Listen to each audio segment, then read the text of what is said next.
doing this wee video in the car just before I drive home. I don't want to forget what I want to say to you.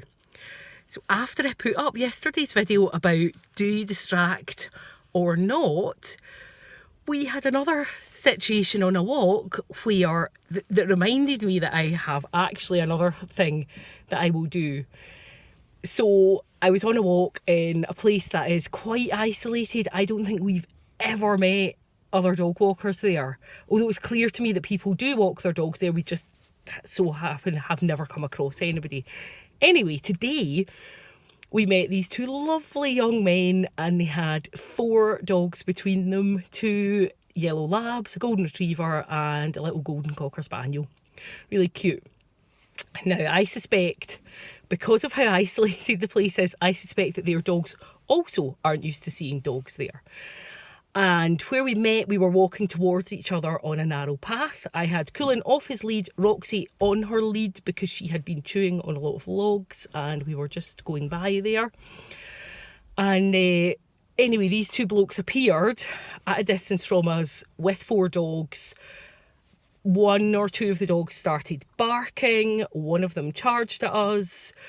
In fact, the two Labradors charged at us. One was clearly an adolescent, just a young wee thing, and she danced around a little bit, ran right past Roxy and avoided Cullen altogether. And the other Labrador, who was a male, came over and he was a little bit hackles up, a little bit unsure about seeing people, a wee bit of putting his head over Cullen's back, having his tail bolt upright, wasn't entirely friendly. He clearly didn't feel absolutely okay about the situation. Now, so what did I do with Roxy? Because I would not want to distract her if I can see much larger dogs running at us barking. I am not about to distract her from that situation. I just don't think it's a fair thing to do.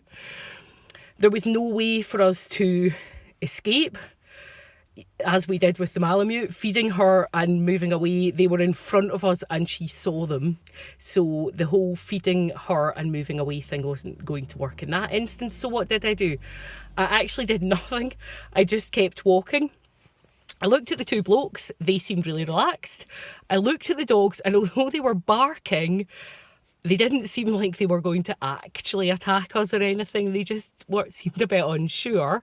So the hackles up and the tail up and the posturing at Cullen, it seemed just like posturing to me. It didn't look like it was going to go anywhere. So I did nothing. I just kept walking with Roxy. Roxy barked and lunged at the younger dog as she ran by, which I would expect. It was quite an exciting thing. The dog didn't stop and greet her. It just ran right past, which, often triggers a kind of chase thing in some dogs, and it was possibly that.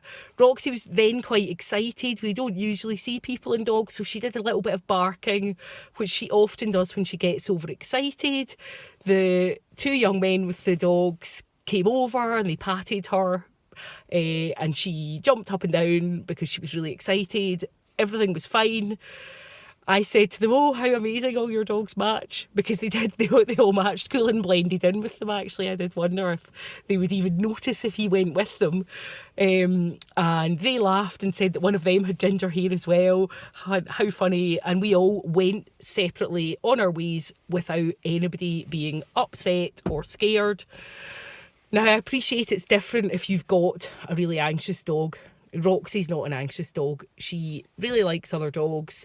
Her barking is partly a "don't come near me," which is an appropriate social reaction if somebody is running at you in a threatening way. Completely appropriate.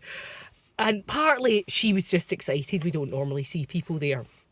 If it had just been 2 people on their own, she probably would have been pulling on her lead and barking a bit anyway in excitement to see them.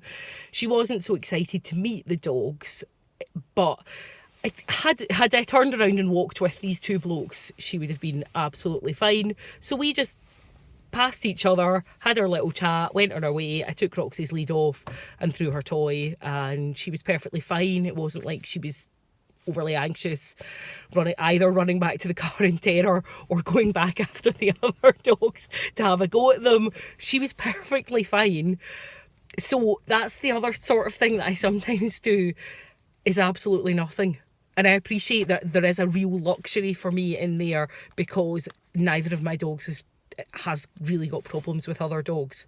Roxy can be a little bit barky sometimes, but she actually adores other dogs, including she's got a couple of golden retriever friends who she absolutely adored meeting, and she really loves Cocker Spaniels. We don't really know anybody with Labradors that we walk with regularly, but I've absolutely no doubt that, you know, she would not have a problem. She just doesn't really have a problem with other dogs.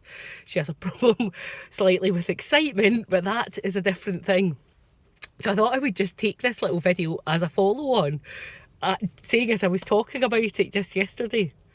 So anyway, thanks for watching. Bye for now. So I drove home, and then I remembered that I do have another thing that I would do between the options of distract, escape, do nothing, let the dogs meet.